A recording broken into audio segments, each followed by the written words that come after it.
Raka. Raka, sampai kapan kamu akan jadi tukang tembel ban? Sampai kiamat? Pantas saja kamu tetap miskin. Lihat suami baruku sekarang. Dia pekerja kantoran. Assalamualaikum warahmatullahi wabarakatuh. Sahabat Life Story ID, pernahkah kalian membayangkan seseorang yang setiap hari tangannya kotor oleh oli, bajunya robek, dan hidupnya dipenuhi hinaan? Ternyata adalah sosok paling berkuasa di tempat orang-orang yang merendahkannya bekerja? Bagaimana rasanya ketika orang yang dulu meninggalkanmu karena dianggap miskin, suatu hari harus menunduk di hadapanmu? Hari ini, kita akan menyimak sebuah kisah yang bukan hanya tentang kesabaran, tapi juga tentang harga diri, ketulusan, dan takdir Allah yang bekerja dalam diam. Tapi sebelum ceritanya dimulai, tulis di kolom komentar ya, kalian menonton dari daerah mana? Dari Jawa, Sumatera, Kalimantan, Sulawesi, Papua, atau dari luar negeri? Kami ingin menyapa satu persatu sahabat Life Story ID dimanapun berada. Dan untuk sahabat yang menyukai kisah kehidupan penuh pelajaran, air mata, dan inspirasi, jangan lupa dukung channel Life Story ID dengan cara klik like, tinggalkan komentar, dan tentu saja subscribe, agar kami bisa terus menghadirkan cerita-cerita yang menyentuh hati dan membuka mata. Semoga setiap kisah yang kami bagikan menjadi penguat di saat kalian lelah, dan menjadi pengingat bahwa Allah tidak pernah tidur melihat perjuangan hambanya. Sekarang, mari kita mulai kisahnya.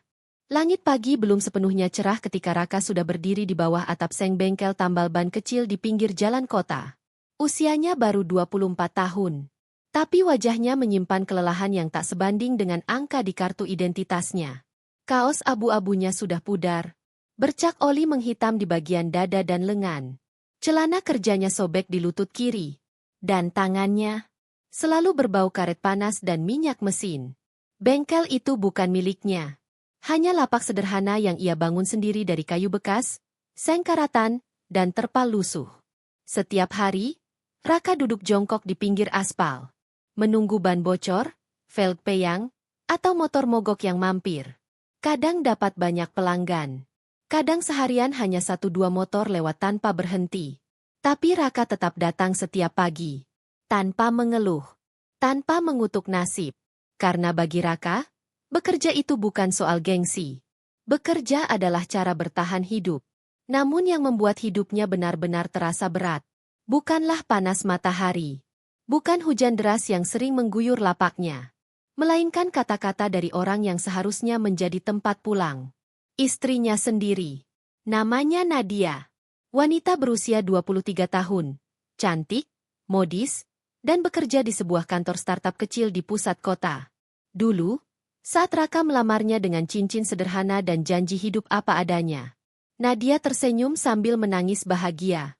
Terserah nanti hidup susah atau senang, yang penting sama kamu, ucap Nadia waktu itu. Tapi waktu mengubah banyak hal. Setiap sore ketika Nadia pulang kerja, aroma parfum mahal selalu mendahului langkahnya. Dan setiap kali matanya melihat Raka yang masih berkutat dengan ban bekas, raut wajahnya langsung berubah. "Mas, hidup kita mau sampai kapan begini terus?" ucap Nadia suatu malam, sambil melempar tas ke sofa. Raka yang baru saja pulang dari bengkel hanya terdiam. "Lihat suami orang lain," lanjut Nadia, nadanya meninggi. "Pakai kemeja rapi, kerja di kantor ber-AC, pulang naik mobil. Bukan pulang bau oli kayak kamu." Kata-kata itu seperti pisau. Menusuk pelan, tapi dalam. Raka ingin menjawab. Ingin membela diri. Ingin berteriak bahwa ia juga lelah. Tapi ia memilih diam. Karena Raka tahu, berdebat tidak akan mengubah apapun. Hari demi hari, hinaan itu semakin biasa. Bahkan semakin tajam. "Kamu itu miskin, Mas. Kerja nambal ban mau sampai kapan? Aku capek hidup sama orang yang gak punya masa depan." Setiap kata Nadia, Raka simpan dalam hatinya. Bukan untuk dendam, tapi untuk bahan bakar. Karena di balik tubuhnya yang kotor, dan hidupnya yang tampak stagnan, Raka menyimpan rahasia besar. Setiap hari, Setelah bengkel tutup dan jalanan mulai sepi, Raka tidak langsung pulang. Ia berjalan ke warnet kecil di ujung gang. Warnet tua dengan komputer lambat dan kursi plastik retak. Di sanalah Raka belajar. Belajar bisnis. Belajar teknologi. Belajar membaca laporan keuangan. Belajar dari e-book gratis. Belajar dari video-video yang sering buffering. Uang receh hasil tambal ban? Ia sisihkan sedikit demi sedikit. Bukan untuk membeli motor. Bukan untuk menyenangkan istrinya. Tapi untuk masa depan yang belum terlihat. Raka punya mimpi. Mimpi yang bahkan Nadia tidak pernah tahu. Ia ingin membangun perusahaan digital. Perusahaan kecil yang suatu hari bisa memberi solusi, lapangan kerja, dan perubahan. Setiap malam, saat Nadia tertidur dengan punggung membelakangi dirinya, Raka menatap langit-langit rumah kontrakan sempit itu. Dan dalam diam, ia berjanji pada dirinya sendiri. Aku mungkin terlihat kecil hari ini, tapi aku tidak akan selamanya berada di bawah. Namun Raka belum tahu bahwa kesabarannya akan diuji jauh lebih keras. Dan orang pertama yang akan menginjak harga dirinya adalah orang yang paling ia cintai. Perubahan itu tidak datang tiba-tiba. Ia merayap perlahan, seperti retakan kecil di dinding rumah tua yang awalnya tak disadari. Namun suatu hari runtuh tanpa peringatan. Beberapa minggu terakhir, Nadia mulai pulang semakin larut. Jika dulu ia sudah ada di rumah saat azan maghrib berkumandang, kini jarum jam sering menunjuk angka 10, bahkan 11 malam. Baru suara langkah kakinya terdengar di depan pintu. Raka selalu terbangun. Bukan karena marah. Bukan karena curiga. Tapi karena gelisah. Setiap kali pintu dibuka, Raka menoleh. Mencari sisa-sisa wajah wanita yang dulu ia cintai. Namun yang ia temui kini hanyalah senyum tipis, dingin, dan mata yang tak lagi menatapnya lama-lama. Yang paling menyakitkan adalah caranya memandangi ponsel. Nadia sering duduk di tepi ranjang, tersenyum sendiri saat membaca pesan. Jarinya bergerak cepat, seolah sedang bercakap dengan seseorang yang membuat hatinya hangat. Raka memperhatikan semuanya. Dalam diam. Ia bukan pria bodoh. Ia tahu tanda-tanda itu. Namun Raka tetap memilih percaya. Atau lebih tepatnya, berpura-pura tidak tahu. Sampai suatu malam, hujan turun deras. Raka pulang lebih cepat dari bengkel karena tak ada pelanggan. Jam menunjukkan hampir tengah malam. Namun rumah masih gelap. Ia duduk di teras kontrakan kecil itu. Hujan membasahi bahunya. Tapi Raka tak peduli. Ia menunggu. Setengah jam berlalu. 1 jam. Hingga akhirnya suara mesin mobil terdengar pelan. Berhenti tepat di depan gang sempit rumah mereka.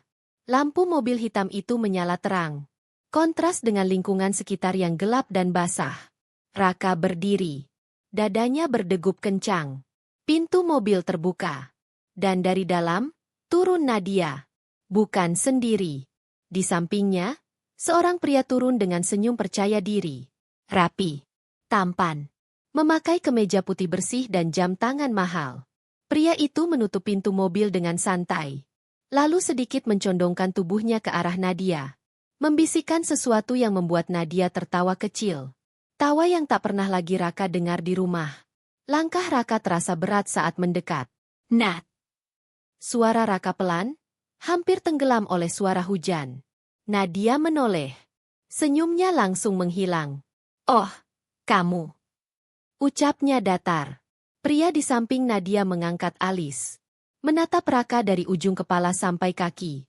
Pandangan yang penuh penilaian. Siapa dia? Tanya Raka lirih. Nadia menghela napas panjang. Seolah lelah menghadapi pertanyaan yang menurutnya tidak penting.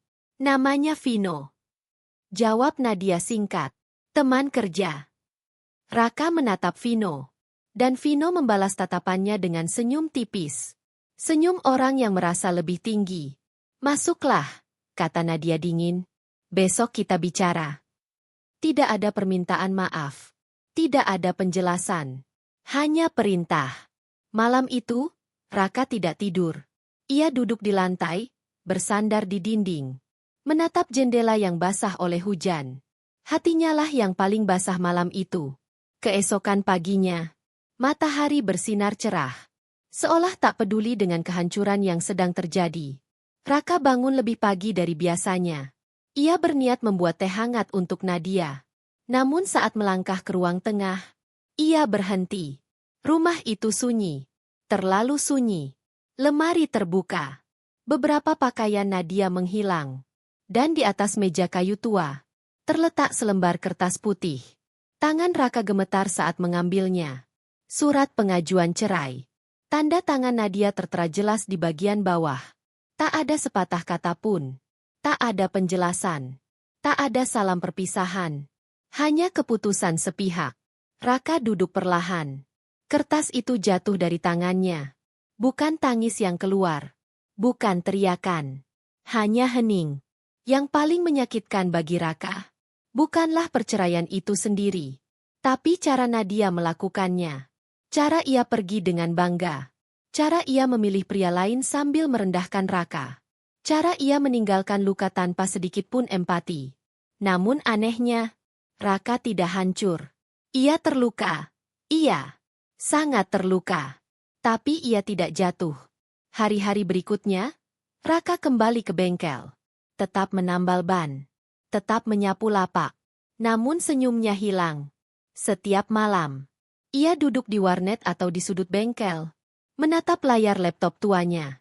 Bukan untuk melupakan, tapi untuk membangun sesuatu yang lebih besar dari rasa sakitnya. Dalam diam, Raka berkata pada dirinya sendiri, "Aku tidak akan mengejar orang yang menghinaku. Aku akan mengejar versi terbaik dari diriku sendiri." Dan tanpa Nadia sadari, tanpa Vino ketahui, Raka baru saja memulai perjalanan yang akan mengubah segalanya. 2 bulan berlalu sejak hari Nadia meninggalkan rumah itu tanpa menoleh. Bagi dunia luar, hidup Raka tampak tak berubah sedikit pun. Ia masih duduk di bengkel tambal ban yang sama. Masih memakai kaos lusuh yang sama. Masih menunduk di pinggir jalan, mengangkat ban, memompa angin, dan mengelap keringat. Namun bagi Raka sendiri, 2 bulan itu telah mengubah banyak hal. Ia kini bekerja lebih tenang, lebih fokus, lebih sunyi. Setiap suara mesin motor yang datang, setiap baut yang diputar, setiap karet yang ditempel, semuanya ia lakukan dengan kesadaran penuh. Karena pikirannya tak lagi terikat pada satu nama. Nadia sudah pergi. Dan bersama kepergiannya, Raka melepaskan satu harapan lama yang selama ini ia genggam terlalu erat. Namun bukan berarti Raka berhenti bermimpi. Justru sebaliknya. Setiap malam, Raka semakin tenggelam dalam dunia yang dulu hanya ia intip dari kejauhan. Startup kecil yang ia rintis perlahan mulai bernafas. Sistem yang ia bangun bersama Fajar. Teman SMA yang dulu sering belajar bersama di bangku belakang kelas. Kini mulai stabil. Fajar adalah satu-satunya orang yang tahu siapa Raka sebenarnya. Ia tahu tentang mimpi besar itu. Tentang ide-ide yang lahir dari meja tambal ban dan kursi warnet Reyot. "Lo yakin mau terus nyamar kayak gini, Rak?" Tanya Fajar suatu malam lewat telepon. Raka hanya tersenyum. Belum waktunya. Namun Raka tidak tahu bahwa semesta sedang menyiapkan pertemuan yang akan menguji kesabarannya sampai batas terakhir. Sore itu, langit mendung menggantung rendah. Gerimis turun perlahan, membuat jalanan depan bengkel Raka basah dan licin. Raka sedang jongkok memasang ban motor pelanggan. Ketika suara mesin mobil berhenti tepat di depannya. Mobil hitam. Mengilap. Meow. Asing di lingkungan itu. Raka tidak langsung menoleh. Ia fokus menyelesaikan pekerjaannya. Namun saat pintu mobil terbuka, langkah kaki itu terdengar. Dan dalam 1 detik, jantung Raka terasa berhenti. Aroma parfum yang dulu sangat ia kenal menusuk hidungnya. Ia mengangkat kepala perlahan. Nadia. Dan di sampingnya, Vino. Berpakaian rapi. Sepatu mengkilap. Senyum percaya diri. Mereka berdiri tepat di depan bengkel tambal ban itu. Tempat yang dulu Nadia sebut sebagai kubangan lumpur tanpa masa depan. "Oh, ternyata kamu masih di sini," kata Nadia sambil tersenyum miring. Nada suaranya dibuat ringan. Namun syarat penghinaan. Raka berdiri perlahan. Mengelap tangannya dengan lap kain kotor. Ia tidak menyahut. Vino melangkah maju satu langkah. Menatap bengkel itu dengan ekspresi meremehkan. Gila ya, Nat, katanya sambil terkekeh. Masih ada orang yang mau hidup begini. Beberapa pengendara motor melambatkan laju. Beberapa orang menoleh. Raka merasakan tatapan-tatapan itu. Namun ia tetap diam. Nadia menyilangkan tangan di dada. Matanya menatap Raka dari atas ke bawah. Rak, ucapnya. Aku mau kasih undangan. Ia mengambil sesuatu dari tas kecilnya. Brosur undangan pernikahan. Dengan sengaja, Nadia meletakkannya di bangku kayu bengkel Raka. Yang masih basah oleh air hujan dan debu. Nanti datang ya. Katanya sambil tersenyum puas. Biar kamu tahu, hidupku sekarang jauh lebih baik. Vino ikut tertawa. Kalau mau, datang aja buat cari inspirasi. Katanya sinis. Siapa tahu termotivasi buat naik kelas. Raka menatap brosur itu. Tangannya mengepal di balik tubuh. Ada amarah. Ada luka. Ada keinginan untuk membalas. Namun Raka menarik napas panjang. Ia mengangkat wajahnya. Tenang. Hening. Tanpa sepatah kata pun. Ia kembali jongkok. Dan melanjutkan pekerjaannya. Seolah mereka tidak pernah ada. Itulah yang paling membuat Nadia terkejut. Bukan makian. Bukan perlawanan. Melainkan ketidakpedulian. Dasar nggak punya harga diri. Gumam Nadia kesal sebelum berbalik. Mobil hitam itu pergi. Meninggalkan genangan air dan tawa yang memudar. Raka tetap jongkok di sana. Namun di dalam dadanya, ada sesuatu yang menyala.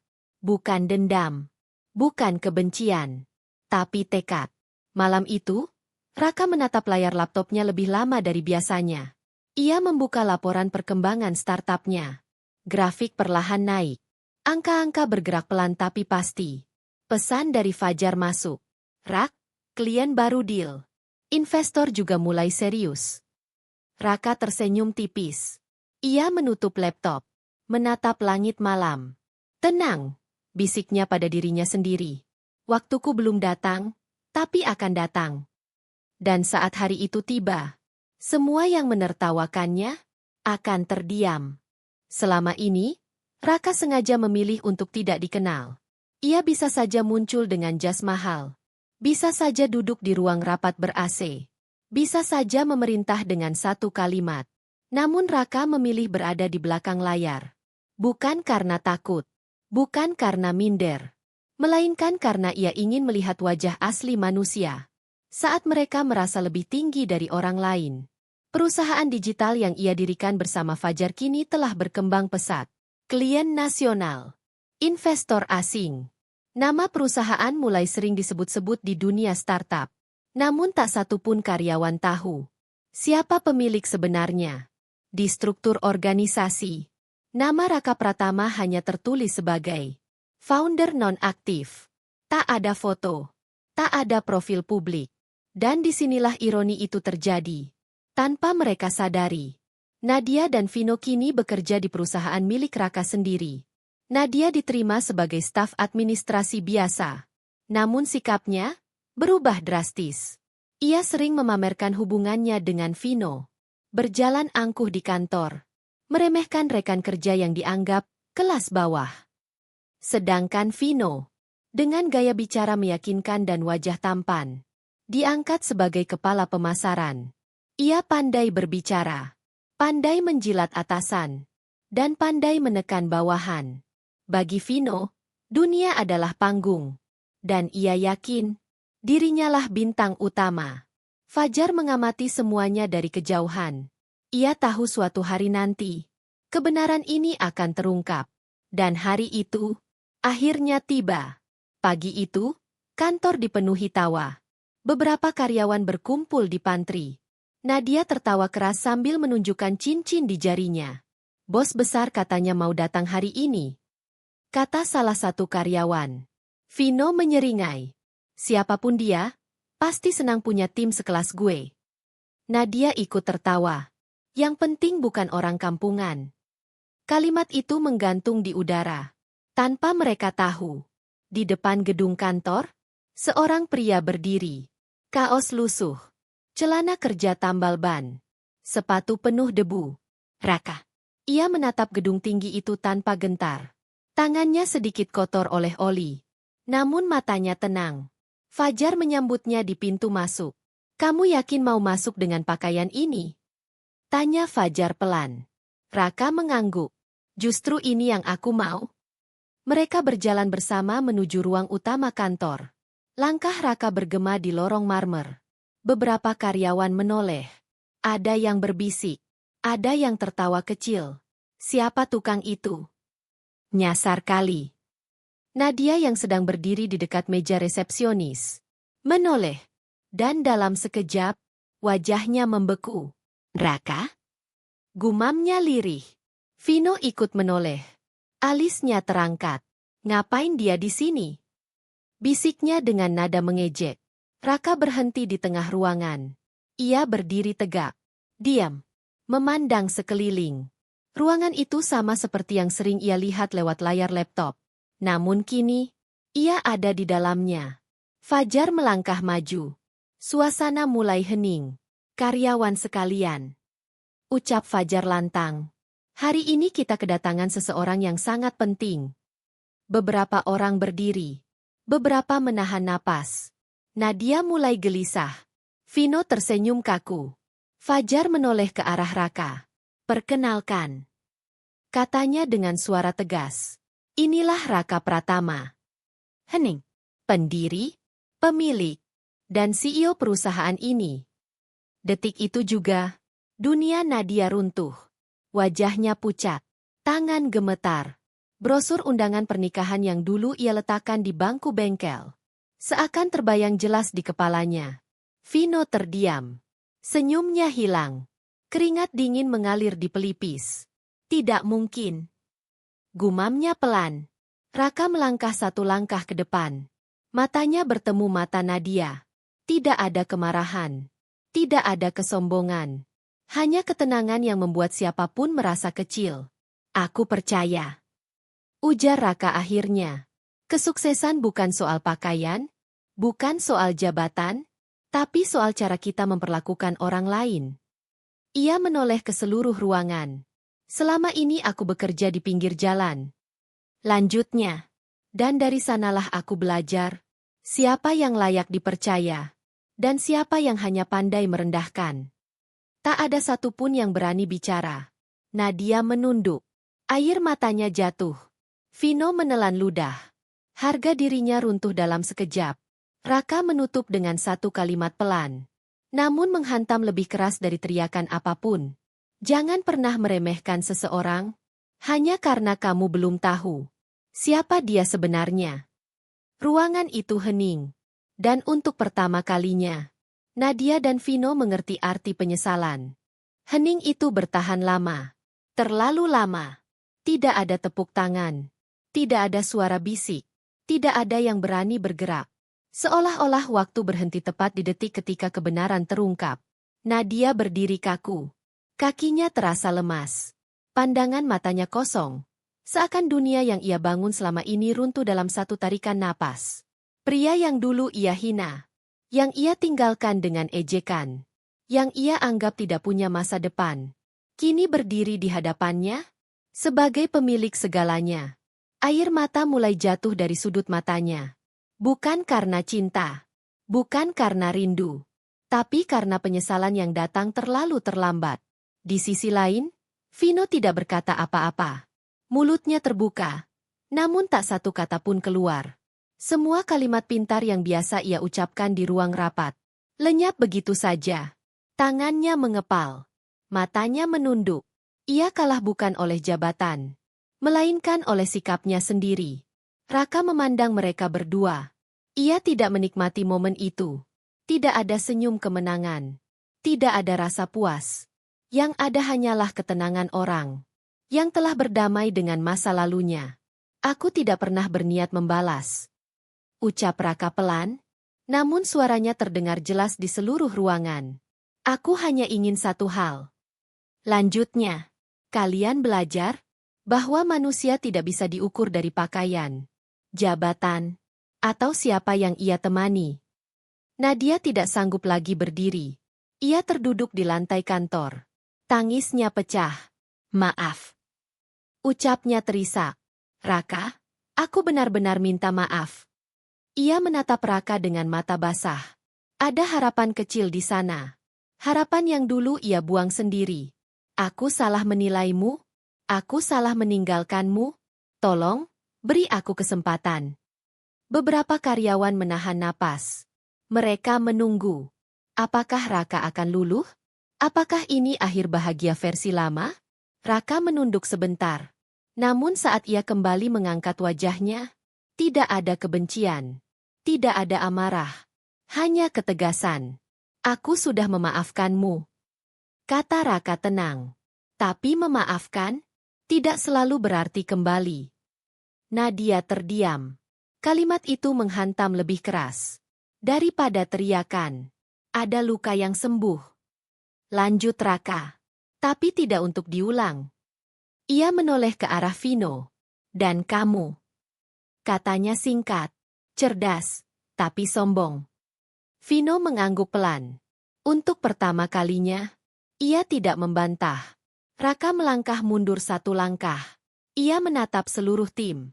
Aku berdiri di sini. Ucapnya. Bukan untuk mempermalukan siapapun. Fajar melangkah ke sampingnya. Identitas Raka disembunyikan. Kata Fajar tegas. Bukan untuk balas dendam, tapi untuk mengingatkan kita semua. Bahwa perusahaan ini dibangun. Dari kerja keras, kerendahan hati, dan rasa saling menghargai. Raka mengambil jaket lusuhnya. Memakainya kembali. Ia menatap Nadia sekali lagi. Harga diri.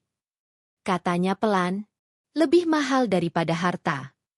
Ia berbalik. Langkahnya mantap. Tenang. Ia meninggalkan ruangan itu.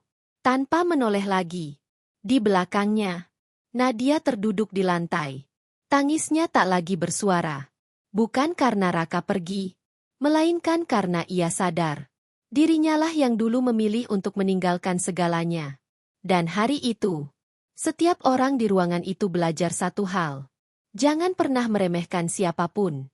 Karena kamu tidak pernah tahu seberapa besar luka yang ia sembunyikan, dan seberapa tinggi ia akan bangkit. Setelah hari itu, Raka tidak pernah lagi menoleh ke belakang.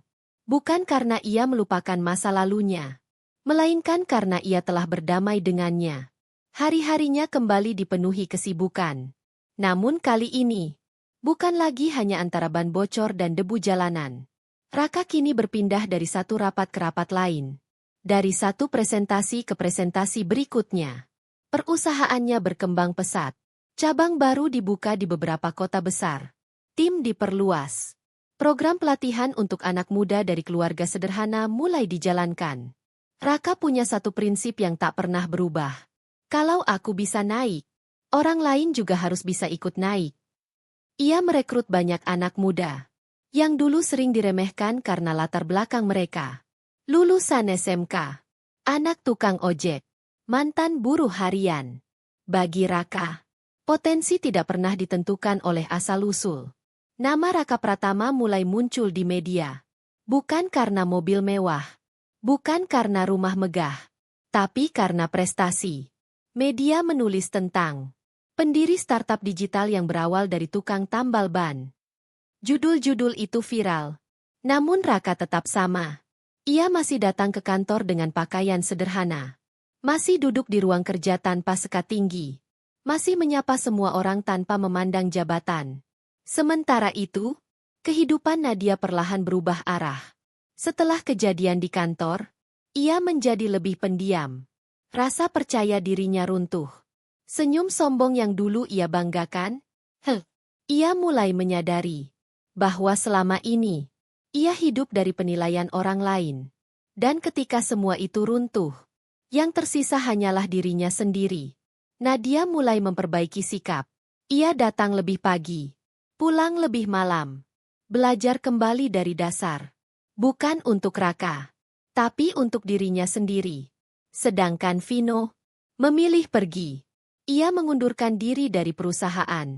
Bukan karena diminta, melainkan karena ia tidak sanggup lagi menatap dirinya di cermin yang sama. Ia sadar, jabatan tinggi tidak berarti apa-apa jika dibangun di atas kesombongan. Raka mendengar kabar itu, namun tidak berkomentar apapun. Baginya, hidup sudah memberi pelajaran masing-masing. Beberapa bulan kemudian, Raka berdiri di sebuah forum internasional. Ruang rapat besar, lampu terang, peserta dari berbagai negara. Ia berdiri di podium.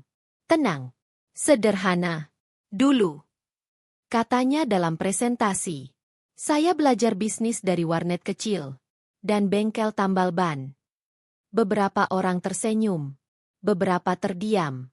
Tapi dari sanalah, lanjut Raka, saya belajar arti ketekunan. Tepuk tangan memenuhi ruangan. Raka menatap ke depan. Ia tahu, kisahnya bukan tentang balas dendam, melainkan tentang transformasi. Dari hinaan, menjadi inspirasi. Dan dari keterbatasan, menjadi harapan. Sore itu, langit cerah namun lembut. Angin berembus pelan di taman belakang kantor, tempat yang jarang dilalui siapapun. Bangku kayu tua berdiri di bawah pohon ketapang. Daunnya bergoyang pelan, seakan ikut menyimpan kisah yang akan selesai di sana. Raka datang lebih dulu. Ia duduk tenang, memandang ke depan. Bukan menunggu dengan harap, bukan pula dengan gelisah. Hanya hadir, sebagai seseorang yang sudah selesai dengan masa lalunya. Beberapa menit kemudian, Nadia muncul dari kejauhan. Langkahnya pelan. Wajahnya tidak lagi menampilkan kesombongan seperti dulu. Ia terlihat biasa. Dan untuk pertama kalinya, itu membuatnya terlihat manusiawi. Nadia duduk berhadapan dengan Raka. Hening. Tak ada kata pembuka. Tak ada drama. Hanya dua orang yang pernah berbagi hidup dan kini berdiri di dua dunia yang berbeda. Aku cuma mau bicara sekali ini, ucap Nadia akhirnya. Suaranya bergetar, namun tidak memaksa. Aku nggak datang buat minta apa-apa. Lanjutnya, hanya mau bilang terima kasih. Raka menoleh.